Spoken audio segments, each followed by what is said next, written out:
काम करताना कुठली भूमिका घेताना कधी मागे पुढे बघायचं नाही।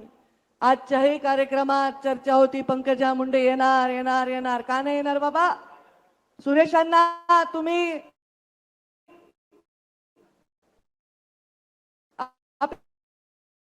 आपल्या जयदत्तचं लग्न केलं तेव्हा मला साडी घेऊन पत्रिका घेऊन आला होतात, धाकट्याचं नाव काय? सागरचं करताल तेव्हा बोलवलं तर येईन बाबा, नाही बोलवलं तर नाही येणार। पण हा कार्यक्रम शासनाचा आहे आणि आज तरी शासन देवेंद्र फडणवीस आणि पंकजा मुंडे मंत्री आहे, राधाकृष्ण वाकेल पाटील मंत्री आहे, तेव्हा मी आले। तुम्ही घरगुती कार्यक्रमाला बोलवलं तर येईन, पण हा सरकारी कार्यक्रम आहे आणि हा माझ्या शेतकऱ्यांच्या भविष्याचा कार्यक्रम आहे। त्यामुळे इथे कुठे बॅनर मध्ये फोटो आहे का, पत्रिकेत नाव आहे का, माझी खुर्ची कुठे आहे, ह्या कसल्याही गोष्टीत मी पडले नाही।